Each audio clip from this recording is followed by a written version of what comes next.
अगली विधि पर आ जाते हैं, वाकर प्रक्रम। देखो ये वाकर प्रक्रम, जैसे नाम से कोई रासायनिक अभिक्रिया आती है तो मैं क्या बोलता हूँ, सबसे ज़्यादा फेमस अभिक्रियाओं में से है, सबसे ज़्यादा पूछी जाने वाली अभिक्रियाओं में से है। तो जितनी भी नाम से अभिक्रियाएं आती हैं आप उनको ज़्यादा अच्छे ढंग से तैयार रखें। फिलहाल स्टार्ट करते हैं कि वाकर प्रक्रम में होता क्या है।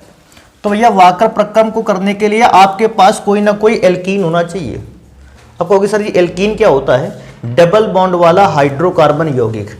तो मैंने एक एल्कीन ले रखा है CH2 डबल बॉन्ड CH2 और इस पर मैं अभिक्रिया करवाऊंगा हाफ O2 से। थोड़ा सा ध्यान रखने वाली बात, अगर कुछ भी ज़्यादा है तो ये ध्यान रख सकते हो PdCl2 और CuCl2 की प्रेजेंस में अभिक्रिया होती है। और अभिक्रिया का तरीका बेटा कुछ भी नहीं है। देखो क्या होगा, ये अपना कार्बन अपना एक हाइड्रोजन इसको ट्रांसफर करके दे देगा। सोचने वाली बात है, अगर ये अपना एक हाइड्रोजन इसको ट्रांसफर करके दे देगा तो इस जगह पर बन जाएगा CH3। अच्छा ये भी ध्यान से थोड़ा देखो, अगर H यहाँ ट्रांसफर हो गया तो कार्बन पर 3 तो हाइड्रोजन हो गए, तो अब उसको बॉन्ड और कितने बनाने थे, केवल एक। तो डबल बॉन्ड को काय में चेंज कर देगा, सिंगल बॉन्ड में। और यहाँ जानते हो एक H बचा रहा होगा और बचा हुआ O इसमें जुड़ गया। कहोगे सर जी O तो 2 थे, भैया O एक ही था। ध्यान से देखो 2 से 2 कैंसिल हो जाएगा, O कितना था, 1। तो कुल मिला के मैं क्या समझता हूँ, O इसको मिला और O के मिलने पर इसने अपने H को ट्रांसफर कर दिया पीछे वाले पर। अच्छा नाम अगर पूछेगा तो नाम बता पाओगे, एसीटैल्डिहाइड। अच्छा इसको भी ध्यान रखना है तुमको, इस विधि द्वारा आप फॉर्मेल्डिहाइड का निर्माण नहीं कर सकते। अगर आपसे कोई पूछे भी कि वाकर प्रक्रम द्वारा किस प्रकार के एल्डिहाइड को नहीं बना सकते हैं, फॉर्मेल्डिहाइड को नहीं बना सकते हैं। कोई कहेगा फॉर्मेल्डिहाइड को क्यों नहीं बना सकते, पहले मुझे लिख लेने दो फिर उसका भी रीजन लिखे देते हैं। तो अगर मेरे पास देखो एक और एल्कीन है CH3 single bond CH double bond CH2, मैं इस बार फिर से हाफ O2 से रिएक्शन करवाऊंगा और तीर के निशान के ऊपर आपको पता है कि PdCl2 या CuCl2 को रखा जाता है। बेटा अभिक्रिया करवाओगे, देखो ध्यान से, इस बार O जुड़ेगा आगे बीच वाले कार्बन पर, तो बीच वाला कार्बन अपने हाइड्रोजन को ट्रांसफर कर देगा किनारे की ओर। बीच वाला हाइड्रोजन इसको यहां ट्रांसफर करेगा, तो ध्यान से देखो CH3 CH3 यहां भी तो हो जाएगा। अगर ये H यहां ट्रांसफर होगा तो CH3 हो जाएगा। अच्छा ऑक्सीजन जब यहां इस कार्बन के साथ जुड़ेगा तो डबल बॉन्ड के साथ जुड़ जाएगा। इसको जानते हो क्या कहते हैं, एसीटोन। हाँ थोड़ा सा ये वाली बात लिख देनी जरूरी है यहाँ पर, क्योंकि ऐसा पूछा भी जाता है इसके विषय में, नोट करके लिख देना लायक है कि इस विधि से फॉर्मेल्डिहाइड HCHO का निर्माण नहीं होता। HCHO का निर्माण नहीं होता है। अच्छा उसका भी रीजन है, HCHO का निर्माण होता क्यों नहीं।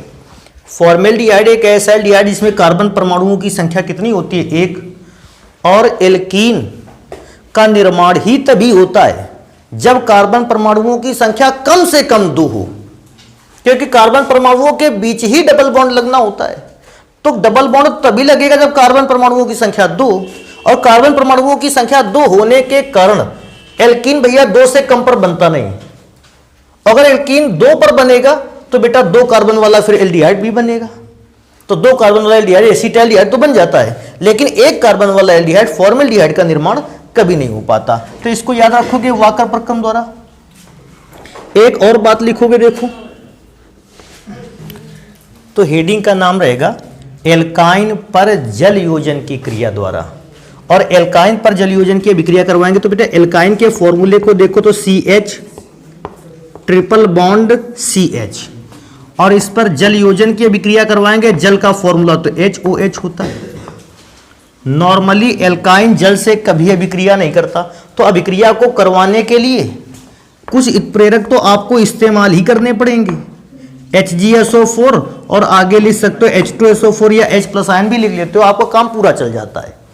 अच्छा करेगा क्या, ये HOH इस बॉन्ड को ब्रेक कर देगा, और जब बॉन्ड को ब्रेक करेगा तो एक और देगा OH और एक तरफ दे देगा H।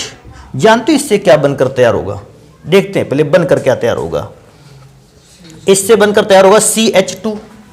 तो भैया मैंने लिख दिया CH2, डबल बॉन्ड CS तो था ही वहां, और बेटा साथ में जुड़ गया क्या जाके OH। लेकिन ऐसा बना हुआ यौगिक जो होता है ये टिकाऊ नहीं होता, और क्योंकि ये टिकाऊ नहीं होता इसलिए अपने आप को बदलता रहता है। अब बात आती है सर जी कैसे बदलता रहता है, तो देखो सुनो, अपना ये H इधर ट्रांसफर कर देगा, तीर के निशान का मतलब समझे, जैसे ही H इधर ट्रांसफर करेगा सोचो कार्बन की वैलेंसी कितनी हो जाएगी 5, तो कार्बन अपने बॉन्ड को ट्रांसफर करके यहां भेज देगा। तो देखो पहले तो ट्रांसफर करते हैं H को इधर, H को इधर भेजते हैं तो क्या बन जाएगा CH3, डबल बॉन्ड क्योंकि ट्रांसफर होकर नीचे की ओर चला गया था, यहां पर अब सिंगल बॉन्ड ही बचेगा CH, और डबल बॉन्ड के साथ कौन जुड़ जाएगा O। भाई ये डबल बॉन्ड यही तो जुड़ जाएगा। आप चाहो CHO ऐसे ही लिख डालो, या आप ना चाहो तो इस O को सामने लिख लो, तो एल्डिहाइड बन जाएगा। लेकिन ध्यान रखने वाली बात है एल्डिहाइड भी इस रूप में तुरंत चेंज होता रहेगा। तुमको याद होगा इस फॉर्म को हम कीटो रूप कहते थे, अगर याद होगा तो, और इस फॉर्म को हम कहते थे इनॉल। इन इसलिए कहते थे डबल बॉन्ड, और OH के कारण क्या कहते थे ऑल। एक और अभिक्रिया इसी पर बेस्ड देखो पढ़ाएंगे।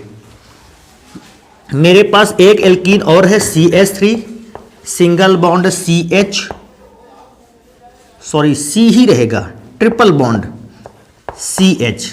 और बेटा अगर इस पर अभिक्रिया रासायनिक अभिक्रिया करवाई जाए, देखो कैसे होगी, जल से अभिक्रिया होनी है तो HOH को लेंगे, तीर के निशान पर HgSO4 सॉल्यूशन को लेना है, और साथ में उसका अम्लीय विलयन। अगर साथ में अम्लीय विलयन का मतलब HgSO4 को अम्ल में घोल देना है। बेटा रिएक्शन कैसे होगी, तरीका फिर से भी ट्रिपल बॉन्ड को तोड़ेंगे, एक तरफ मिलेगा OH और एक तरफ मिलेगा H। अब इसमें थोड़ा सा बेटा ध्यान रखना, कभी किसी बच्चे के दिमाग में ये बात आ सकती है कि सर जी इसमें दोनों ओर CS था, किनारे था, जिसको चाह रहे थे उसको एच दे रहे थे, कोई भी प्रॉब्लम नहीं थी। लेकिन यहां क्या हमको ये बात देखनी पड़ेगी कि H किसको दें, OH किसको दें, बिल्कुल देखना पड़ेगा। हमेशा ध्यान रखना OH को अंदर की ही ओर वाले कार्बन को देना, ये रूल है हमेशा, कि अगर आपके पास कोई डबल बॉन्ड वाला कार्बनिक यौगिक या ट्रिपल बॉन्ड वाला कार्बनिक यौगिक है तो आप जब भी उसकी अभिक्रिया किसी अभिकर्मक से करवाएं, मैंने अभिकर्मक से करवाया, तो अभिकर्मक में दो भाग होते हैं, एक धनात्मक भाग और एक ऋणात्मक भाग। तो जो ऋणात्मक भाग होता है वो उस डबल बॉन्ड वाले या ट्रिपल बॉन्ड वाले उस कार्बन परमाणु के साथ आपको जोड़ना है जहां पर हाइड्रोजन परमाणुओं की संख्या सबसे कम है। तो आपको ऋणात्मक भाग को ले लेना था, OH को उठा लिया, अब हम OH को लगाने की जगह ढूंढ रहे हैं।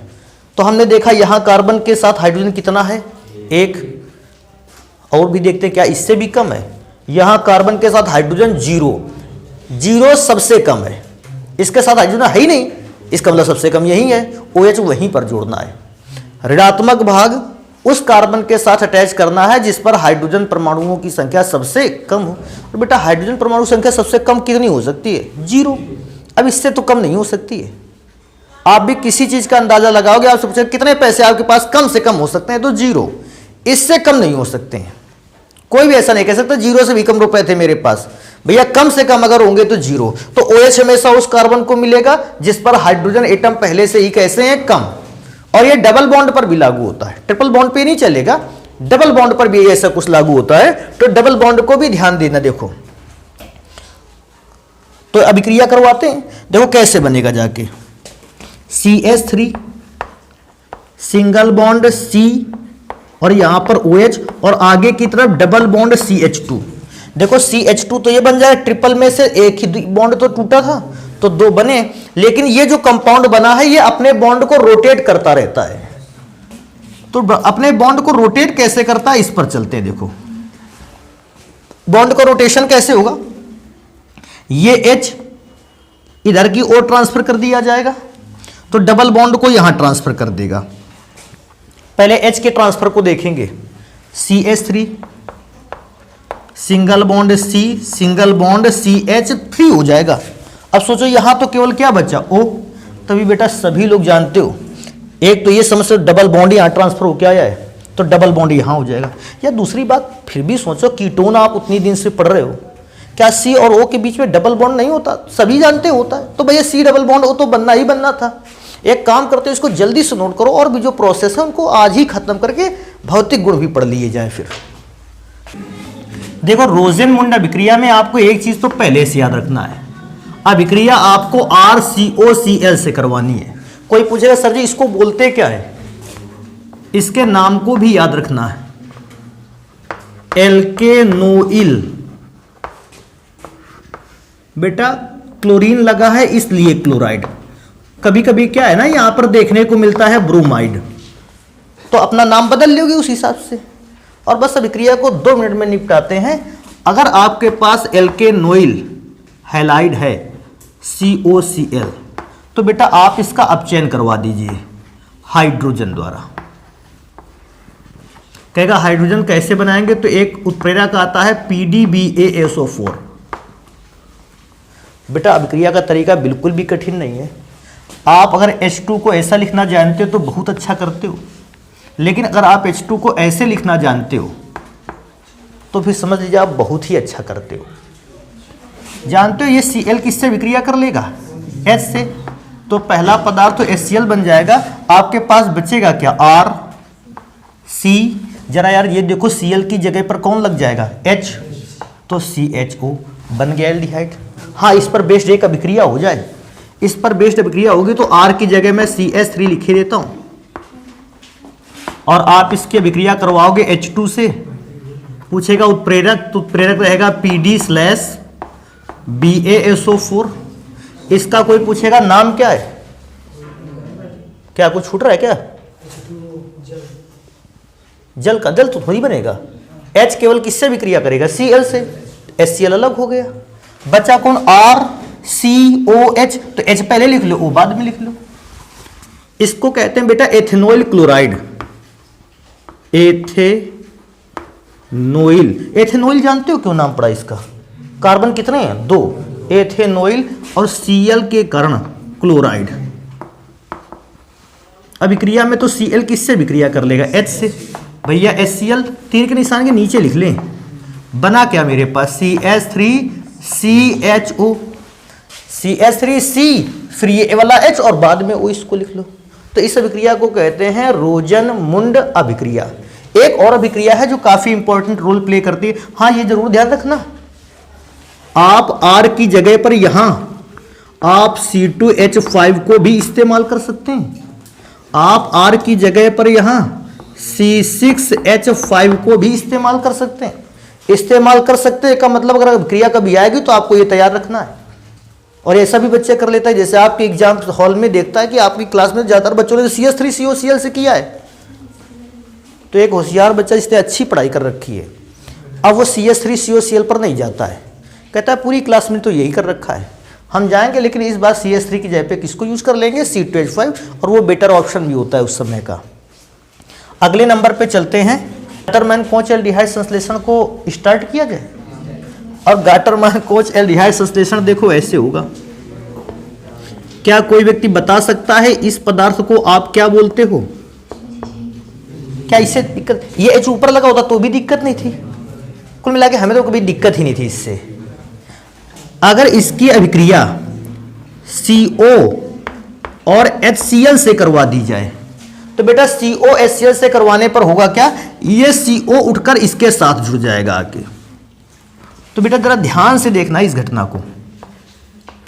इस घटना को सही ढंग से देख लिया, सारे काम निपट गए।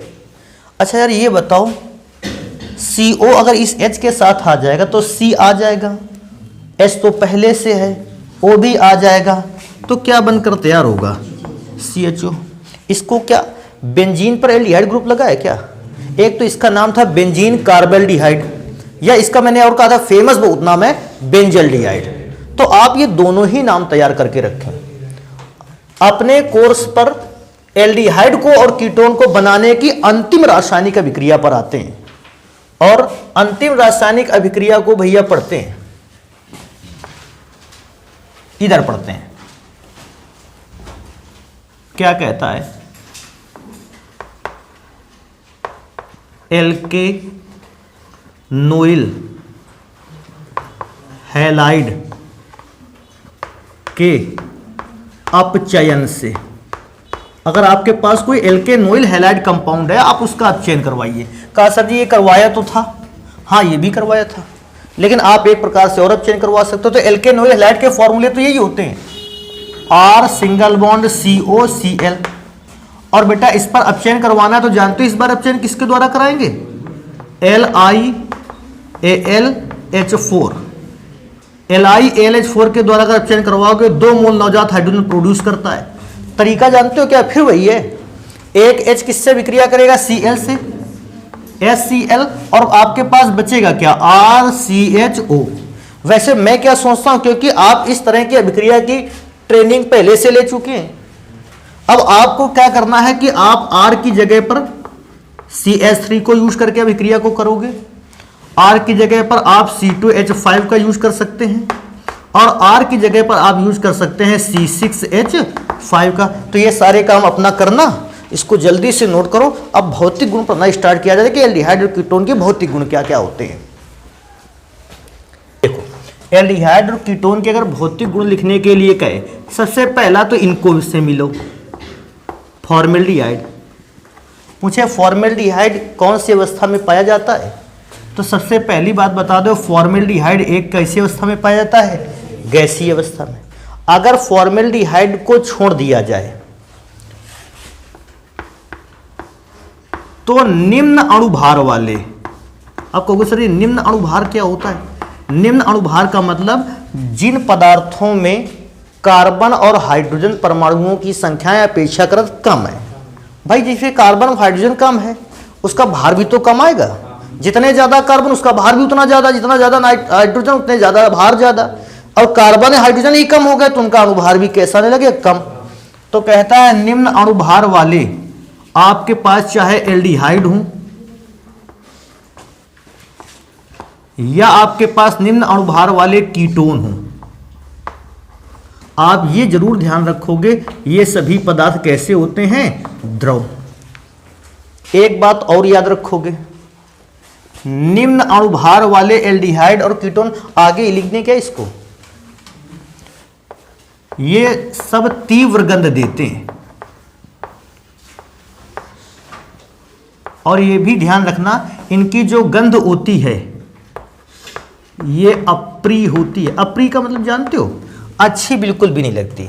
तो एल्डिहाइड वगैरह जो होते हैं, एक तो भैया ये निम्न अणुभार वाले एल्डिहाइड और कीटोन जो होते हैं ये द्रव, और अगर आप इसको द्रवावस्था में देखोगे तो ये महकते हैं और इनकी महक बिल्कुल भी अच्छी नहीं होती। इस बात को तैयार रखोगे। एक और बात को याद रखोगे, कहता है उच्च, अगर अणुभार वाले आपके पास एल्डिहाइड या कीटोन है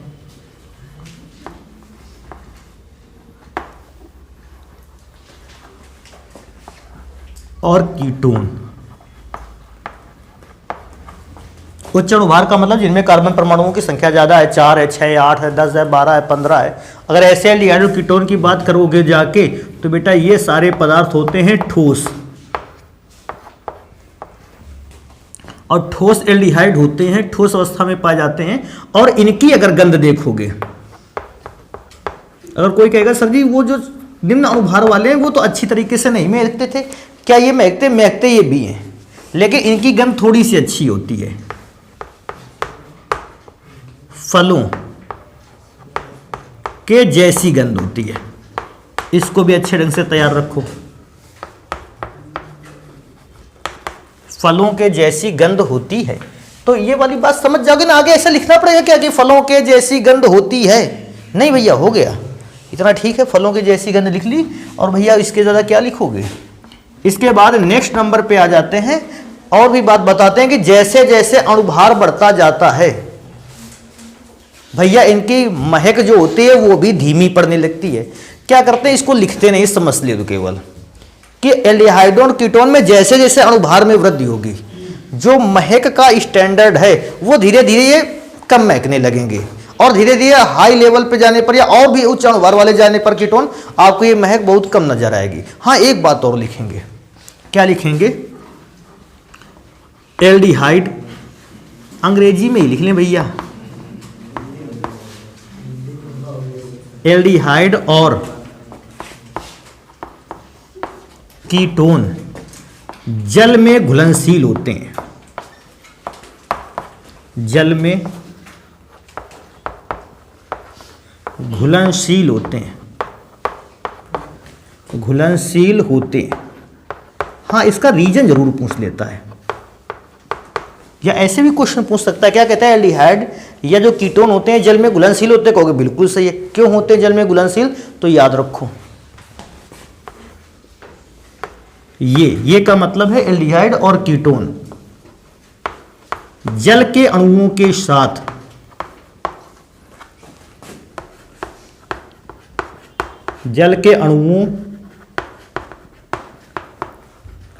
साथ हाइड्रोजन बॉन्ड बनाते हैं। तो ये वाली बात अगर आप लिख दोगे तो आपका रीजन भी कंप्लीट हो गया। लेकिन हाँ, इस बात का भी रीजन अभी कंप्लीट नहीं हुआ। अगर ऐसे पूछ लिया गया एल्डिहाइड और कीटोन जल में घुलनशील होते हैं, तो आप कहोगे हाँ क्यों होते हैं, तो भैया आपने बता दिया हाइड्रोजन बॉन्ड बनाते हैं। लेकिन आपको ये बात दिखानी पड़ेगी कैसे हाइड्रोजन बॉन्ड बनाता है, उसको ध्यान से देखो। मेरे पास एक है aldehyde CH3 single bond C H double bond O। अगर आप H को सामने डबल बॉन्ड O कर देते तो भी मुझे कोई दिक्कत नहीं थी। जल का सूत्र जानते हो क्या होता है, H single bond O single bond H। अब बेटा होता क्या, देखो इसका तरीका क्या है। H और O में इलेक्ट्रॉन निगेटिविटी ज्यादा किसकी होती है, O की। इसका मतलब है बॉन्ड जो है वो O की ओर खिसकेगा, ये भी बॉन्ड O की ओर खिसकेगा। जब दोनों बॉन्ड O की ओर खिसकेगा तो उस O पर आएगा निगेटिव चार्ज और हाइड्रोजन के एटम पर आ जाएगा पॉजिटिव चार्ज। अब हाइड्रोजन के एटम पर जब पॉजिटिव चार्ज आएगा तो यहां पर भी देखते हैं, ऑक्सीजन और कार्बन में भी ऑक्सीजन की इलेक्ट्रॉन निगेटिविटी होती है अधिक। तो जो बॉन्ड कार्बन और ऑक्सीजन के बीच में बने हुए ये किसकी ओर खिसकते हैं, ऑक्सीजन। तो ऑक्सीजन पर आंशिक रूप से ऋणावेश और कार्बन पर क्या आता है, इससे मतलब नहीं रखते, आता धनावेश है। ये अभी भी समझ लो। लेकिन क्या है कि उसको पर धनावेश या ऋणावेश को दिखाने का कोई अर्थ नहीं है, क्योंकि हाइड्रोजन बॉन्ड जानते हो यहां बन रहा है। तो ऑक्सीजन और हाइड्रोजन के बीच जो बॉन्ड ये बन रहा है, इस बॉन्ड को ही हम कहते हैं हाइड्रोजन बॉन्ड। यही बॉन्ड आप किसी कीटोन पर भी दिखा सकते थे। कीटोन पर कैसे दिखा सकते थे, CH3CO और दूसरा वाला CH3 कहाँ लिख देते, नीचे H की जगह पे CH3 दिखा देते, कीटोन का हो गया। तो अगर कीटोन का भी ऐसा कहेगा आप तुरंत उसको लिख करके दिखाओगे। एक और बात इसी में से ध्यान रखने लायक है कि स्टार यहां लगा दें क्या, ये देखो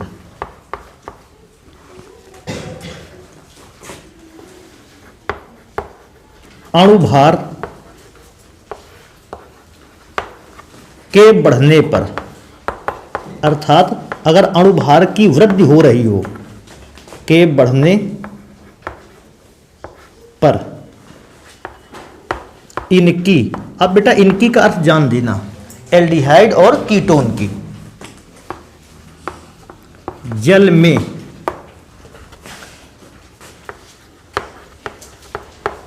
विलेयता घटने लगती है। कि अगर कभी भी आप अणुभार के बढ़ते हुए क्रम में एल्डिहाइडों को रखोगे, अणुभार के बढ़ते हुए क्रम में कीटोनों को रखोगे, तो आप देखोगे शुरुआत में रखे हुए कम अणुभार वाले एल्डिहाइड कीटोन जल में ज्यादा घुलनशील हैं। लेकिन जैसे जैसे अणुभार बढ़ते चला जा रहा, अणुभार बढ़ता चला जा रहा है, इनकी जल में घुलनशीलता कैसी हो गई, ये कम हो गई है। अच्छा, एक बात और याद रखोगे, कभी कभी इनका क्रम भी पूछ लेता है। क्या पूछ लेता है, आपके पास कहता है एल्कोहल है, मैंने कहा हाँ एल्कोहल है। फिर कहता है आपके पास कार्बोनिल कंपाउंड है। कार्बोनिल कंपाउंड का मतलब जान लो, एल्डिहाइड और कीटोन दोनों को एक साथ मिलाकर बता रहा है। कार्बोनिल और कंपाउंड को लिख लेते हैं यौगिक। कार्बोनिल कंपाउंड है, कार्बोनिल यौगिक है। और तीसरा कहता है आपके पास एल्केन है। मैंने कहा ठीक है, कोई भी प्रॉब्लम नहीं है। समानता जानते इन तीनों में क्या है? इन तीनों का अणुभार लगभग समान है। मैं ये तो नहीं कह सकता कि समान है, बिकॉज ऑफ, क्यों समान नहीं है? एल्कोहल में तो चलो ठीक है, एल्कोहल का तो फिर भी सही है कि कार्बन होता है, हाइड्रोजन होता है, ऑक्सीजन होता है। इसमें भी कार्बन हाइड्रोजन ऑक्सीजन होता है, लेकिन एल्केन में तो कार्बन हाइड्रोजन के अलावा ऑक्सीजन होता ही नहीं। तो इसको थोड़ा सा ये मानेंगे कि अगर इनके अणुभार लगभग बराबर हों, थोड़े बहुत डिफरेंस हो तो नहीं मानेंगे, थोड़ा बहुत डिफरेंस चलेगा। अणुभार अगर इनके लगभग बराबर हों तो जल में घुलनशीलता किसकी ज्यादा मानी जाएगी, अर्थात पदार्थ कौन सा ज्यादा जल में घुलेगा? तो ध्यान देने वाली बात है, एल्कोहल की जल में घुलनशीलता अधिक होती है। कार्बोनिल कंपाउंड का मतलब एल्डिहाइड और कीटोन दोनों की बात कर रहा है। इनकी जल में घुलनशीलता अपेक्षाकृत कम होती है। और बेटा जहां एल्केन की बात आती है तो एल्केन की जल में घुलनशीलता तो बहुत ही कम होती है, बिल्कुल ना के बराबर होती है। एक और बात को याद रखेंगे, या मैं तो क्या कहता हूं, रुक जाओ, इसी में सही कर लेते हैं। ये दो चीजों, जैसे ये क्रम लिख भी दोगे तो तुमको ये भी तो नहीं पता चलेगा ये क्रम किस चीज का है। तो ये क्रम दो चीजों का है। जल में विलेयता का, विलेयता का मतलब है घुलनशीलता का, भी क्रम यही है, विलेयता का एवं क्वथनांक का क्रम। तो अलग अलग हमको इसको दोनों को नहीं लिखना पड़ेगा। क्वथनांक का क्रम, तो ये दोनों ही ऑर्डर इसी लाइन पर हो जाएंगे। तो एक काम करोगे, फिर भौतिक गुण तो पढ़ चुके, अब एल्डिहाइड और कीटोन पर होने वाली रासायनिक अभिक्रियाओं को स्टार्ट करें, इसको नोट कर लेते हैं। देखो, एल्डिहाइड और कीटोन के अगर रासायनिक गुणों पर चलें, सबसे पहली अभिक्रिया मैंने लिख रखा है हाइड्रोजन साइनाइड से क्रिया। अच्छा, हाइड्रोजन साइनाइड से अभिक्रिया को कुछ इस प्रकार से समझते हैं। सबसे पहले मुझे ले लेना है एल्डिहाइड। देखो क्या है, एल्डिहाइड का नॉर्मल फॉर्मूला तो यही होता है। अब क्या होता है कि R की जगह पर H लिख के दे सकता है तो फॉर्मेल्डिहाइड पर अभिक्रिया हो जाएगी, R की जगह पर CH3 लिख देगा तो एस्टल्डिहाइड पर रिएक्शन हो जाएगी। बाकी रिएक्शन में और कोई चेंज नहीं होगा। आप R पर समझें, बाकी अभिक्रियाओं को, तरीके को आप समझ जाओगे तो कर डालोगे खुद। बेटा हाइड्रोजन साइनाइड से अभिक्रिया होगी तो HCN। पहले तो सभी को यह समझ लेने लायक है, ये बात तो हमेशा के लिए जान लेने लायक है। एल्डिहाइड और कीटोन की ज्यादातर अभिक्रियाओं में बेटा ये डबल बॉन्ड जो है C और O के बीच बना है।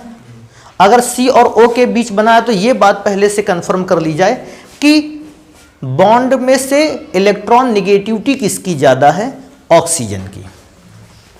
तो बॉन्ड किसकी ओर जाएगा, ऑक्सीजन की ओर।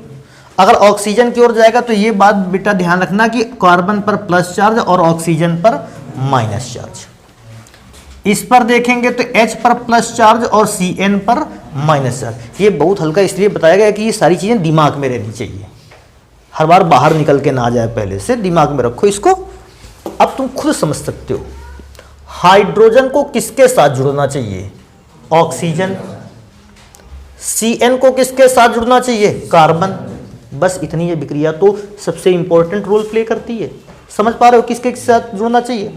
देखो बनेगा क्या, R single bond C single bond H। बेटा अगर Cn C से जुड़ेगा,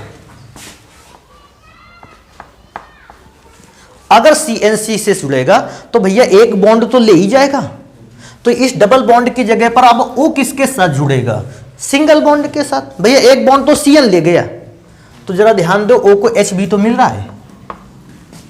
इसको जानते हो क्या कहते हैं, जो भी कंपाउंड यहां यूज किया जाए, जैसे हमने इसका नाम यूज किया था, जैसे यहां फॉर्मेल्डिहाइड, तो आप फॉर्मेल्डिहाइड तो नाम लिख दोगे और इसके बाद केवल आपको यूज क्या करना है, साइनोहाइड्रिन।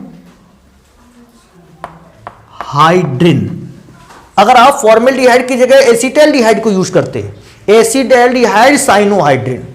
अब मैं कहता है एसीटोन को यूज करते तो क्या करते, एसीटोन साइनोहाइड्रिन। अगर आप बेंजल्डिहाइड को यूज करते तो बेंजल्डिहाइड साइनोहाइड्रिन वो नाम और प्लस साथ में लास्ट में साइनोहाइड्रिन को यूज करना है। अब इस कंपाउंड के बन जाने पर भी 3 अभिक्रियाएं हो सकती हैं। कहेगा कौन कौन सी अभिक्रियाएं हो सकती हैं, सुनो। पहला अभिक्रिया ऊपर होगी, दूसरी अभिक्रिया इसके सामने हो जाएगी और तीसरी अभिक्रिया होगी नीचे। अगर आपसे कहता है इसका अपचयन करवाइए, अपचयन, तो बेटा इसका अपचयन करवाओगे तो थोड़ा सा ये दिमाग में रखो बात को। C और N के बीच होता है कौन सा बॉन्ड, ट्रिपल बॉन्ड। अपचयन होगा तो अपचयन के लिए हमको यहां पर रखना पड़ेगा तीर के निशान के ऊपर LiAlH4 और बेटा ये LiAlH4 जो है वो 4 मोल नवजात हाइड्रोजन प्रोड्यूस करके हमको दिलवाएगा। अगर 4 मोल नवजात हाइड्रोजन प्रोड्यूस करके देगा तो तरीका क्या है, अभिक्रिया तो इन सब जगहों पर नहीं होनी है, C और N पर अभिक्रिया होनी है। अब कहेंगे सर जी उन अभिक्रियाओं से वहां क्या दिक्कत थी, बेटा वो सारे के सारे सिंगल बॉन्ड है बाकी जगहों पर, और सिंगल बॉन्ड में होता है सिग्मा बंध जो होता है मजबूत, तो मजबूत जगह तो अभिक्रिया नहीं होगी, बॉन्ड तो वही टूटेगा जो कमजोर है, तो यहां पर अभिक्रिया होगी जहां ट्रिपल बॉन्ड है। तो 4H में से देखो क्या होता है, इसके 2 बॉन्ड टूटेंगे, मैं दिखा नहीं रहा समझा रहा केवल, इसके 2 बॉन्ड टूटेंगे तो 2H इसको मिल जाएंगे और 2H इसको मिल जाएंगे। भाई 2 बॉन्ड टूटने का मतलब है 2 बॉन्ड का नुकसान कार्बन का हुआ और 2 बॉन्ड का नाइट्रोजन का हुआ, तो C के जो 4H थे उसमें से 2 C को मिल गए और 2 H को मिल गए। फॉर्मूला लिख लेते हैं, क्या बना, R single bond C single bond H और ऊपर क्या लिखा था OH, यहां था CH2NH2। अब कहेगा सर जी इसको और भी देखो, इसको लिख कैसे सकते हैं, अच्छे क्रम में लिखना चाहोगे आप R लिखते, सिंगल बॉन्ड लिखते, CHOH, देखो इस C में तो H भी लगा है तो CH और इसी में तो OH लगा है तो OH और लास्ट में लिखा है CH2NH2। ये फॉर्मूला बन के तैयार होता। कहता है अगर इसी यौगिक में से हम जल अपघटन करवाते, लेकिन इसमें ध्यान रखना इस बार जो जल अपघटन होना है वो आंशिक जल, बेटा अब बाकी जान जाना अपघटन। अब आंशिक जल अपघटन दे होगा का मतलब जानते हो, आंशिक जल अपघटन का मतलब हमें जल की मात्रा कम यूज करनी है और जल की मात्रा कम यूज कर दे तो इस बार हम केवल 1 मोल जल यूज करेंगे। और 1 मोल जल कैसे यूज करेंगे उसको भी ध्यान दो। 1 मोल अगर जल यूज करोगे तो ये इसमें से 1 बॉन्ड को तोड़ेगा, जानते हो, और जब इसमें से 2 बॉन्ड को तोड़ेगा और 2 बॉन्ड को जब तोड़ेगा तो O दे देगा C को और दोनों के दोनों H दे देगा N को। समझो यहां क्या बनेगा, R, किसी को कोई समस्या तो नहीं है, फिर C के साथ क्या जुड़ा था H और इसी C के साथ क्या जुड़ा था OH, तो चाहो तो नीचे लटका दो भैया आगे, फिर C और C में से कौन जुड़ा है O, CO और फिर लिखा है NH2, CONH2, तो भैया CONH2 बन गया। लास्ट में विक्रिया देखो, कहेगा सर जी इसके नाम, बेटा नाम रुक जाओ 2 मिनट, पहले पढ़ लेते फिर नाम पर बात करेंगे इसकी। बेटा लास्ट में विक्रिया आती है, कहता है पूर्ण जल अपघटन, पूर्ण जल अपघटन, और पूर्ण जल अपघटन होता है वाटर के 2 मॉलिक्यूल से। तो ये हटा लेते हैं, ये तो मैंने केवल बताने समझाने के लिए ऐसे काम किए। अब पूर्ण जल अपघटन में 2 मॉलिक्यूल लगते हैं जल के और साथ में रहती है अम्ल की प्रेजेंस। कह सर अम्ल की प्रेजेंस क्या, रुको पता चलेगा। बेटा इसमें से 4 में से तो जो हाइड्रोजन है 3 तो केवल नाइट्रोजन लेके अलग हो जाएगा, तो जानते हो क्या बन के तैयार होगा NH3। अच्छा अगर NH3 चलेगा तो N का काम खत्म, 3H का काम खत्म।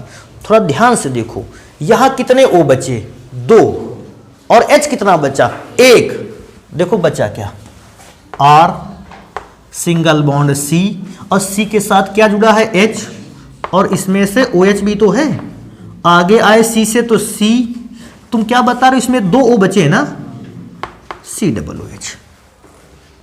तो ये 3 अभिक्रियाएं अलग अलग पैटर्नों पर पूछी जाती हैं। अभिक्रिया देखो कैसे कैसे पूछी जाती है। क्या होता है जब किसी एल्डिहाइड पर हाइड्रोजन साइनाइड की अभिक्रिया कराई जाती है, आप केवल इतनी अभिक्रिया लिख कर आओगे।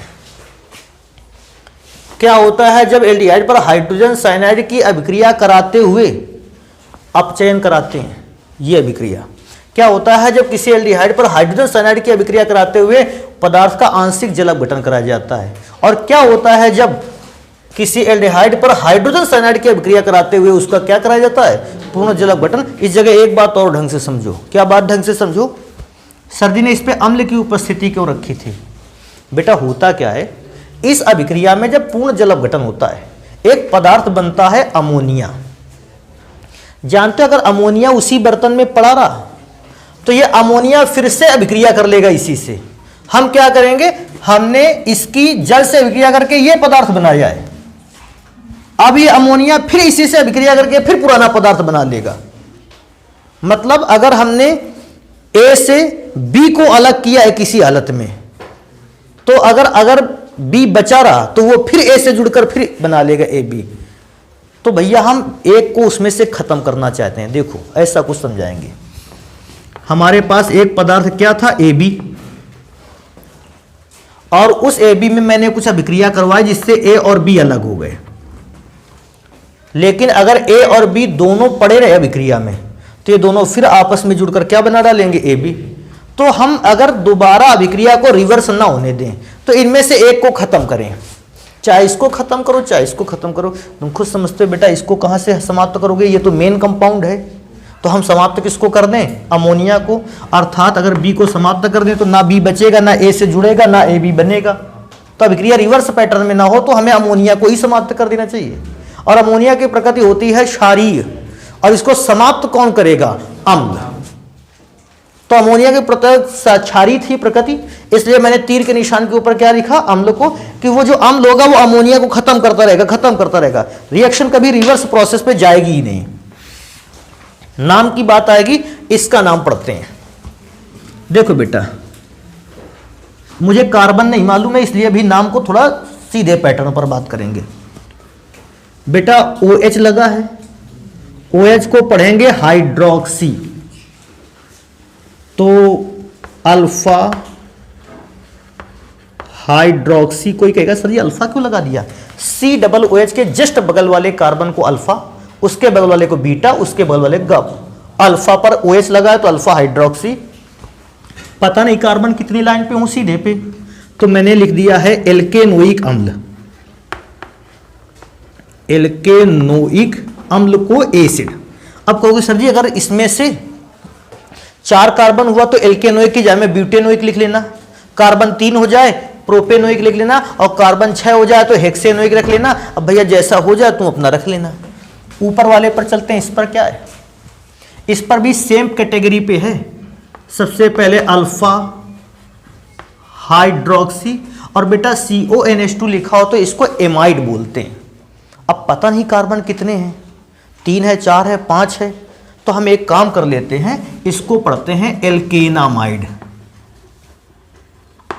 एल्केनामाइड मैंने तो यहां लिख दिया है, लेकिन कार्बन अगर 1 हुआ तो क्या पढ़ते, मेथनामाइड। हालांकि ऐसा मिलेगा नहीं इस अभिक्रिया में। कार्बन 2 होते तो क्या पढ़ते, एथनामाइड, और कार्बन 3 होता तो प्रोपेनामाइड, कार्बन 4 होता ब्यूटेनामाइड। जितना मिल जाएगा उसको हम वैसा पढ़ देंगे।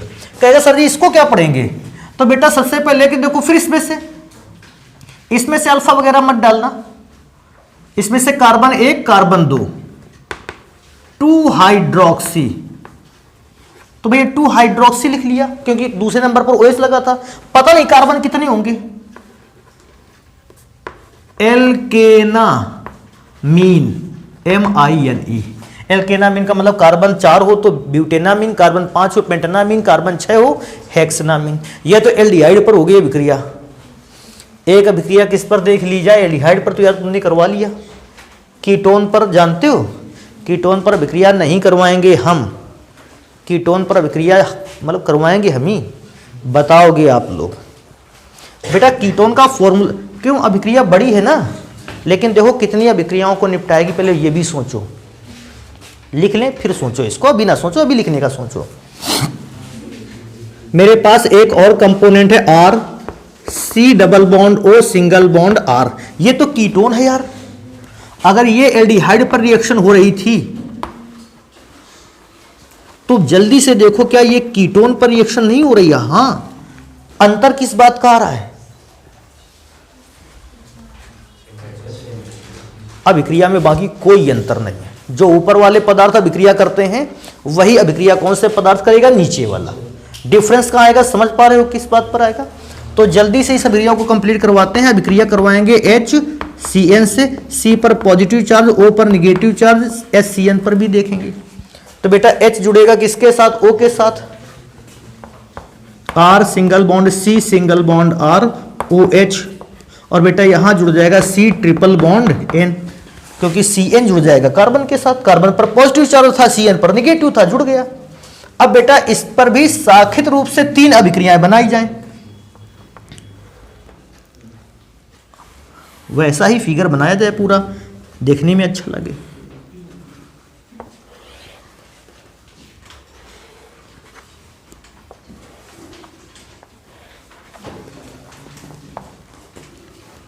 ये अभिक्रिया थी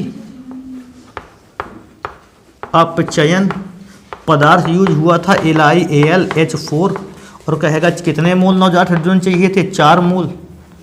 और 4 मोल में से तुमको पता था क्या करना था? ये 4 मोल किसको दिए गए थे?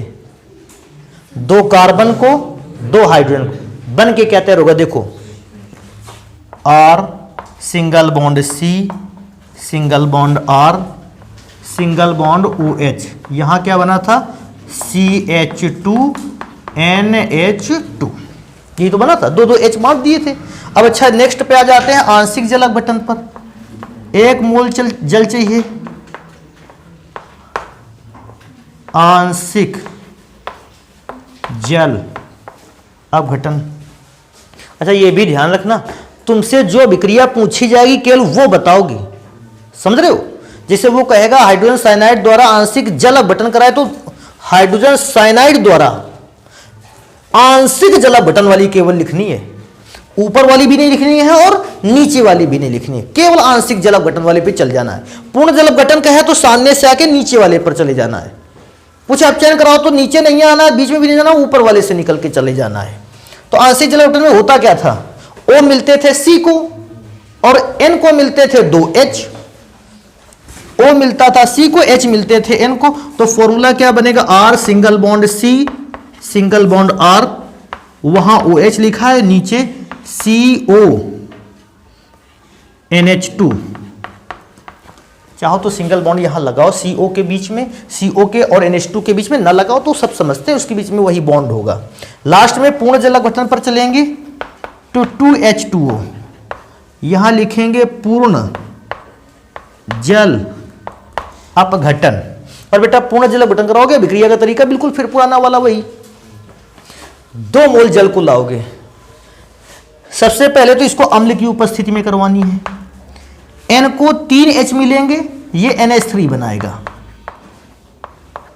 जैसे NH3 को बनाकर तैयार करेगा, भैया मेरे पास C खाली हो गया, यहां 2 O और 1 बचे, वो C को दे दो। R single bond C single bond R, sorry single bond OH, नीचे की ओर आ जाते हैं C डबल OH। तो इस प्रकार से कंपोनेंट के फॉर्मूले को बनाकर आप तैयार करोगे। हाँ, अगर अभिक्रियाओं को और भी अच्छे ढंग से करना चाहे ना, तो जानते हो क्या करोगे? आप R की जगह पर एक बार CH3 ले लेना है, समझ रहे हो? और ऊपर वाली अभिक्रिया में एक बार R की जगह H ले लेना है, बस, और कुछ भी नहीं करना है। तो देखो, अगर ऊपर एक बार H और CH3 लोगे तो वहां से 2 अभिक्रियाएं बनेंगी, लेकिन उन दोनों अभिक्रियाओं की कितनी कितनी हो जाएंगी? 3-3, तो 6 अभिक्रियाएं वहां हो जाएंगी, नहीं बन के तैयार होगा। और 6 के बाद अगर आप यहां CH3 को ले लेते हो तो 3 अभिक्रियाएं यहां से बनेंगी, पहली, दूसरी और तीसरी। तो 9 से 10 अभिक्रियाएं आपकी इस प्रकार से कंप्लीट हो जाएंगी। और उसको आपने समझा मात्र एक जगह पर। लेकिन ये जरूर ध्यान रखने लायक है, तीनों अभिक्रियाएं हमेशा नहीं लिखनी है। जिस बात की डिमांड रहेगी उसको लिखना है। कहता है कीटोन पर हाइड्रोजन साइनाइड की अभिक्रिया द्वारा पूर्ण जल अपघटन करवाओ, तो नीचे वाली अभिक्रिया पर भी नीचे वाली अभिक्रिया पूर्ण जल अपघटन का है, तो इसको नोट करोगे। बाकी की घटना जो रहेंगी उसको पढ़ेंगे हम अब अगली क्लास पे।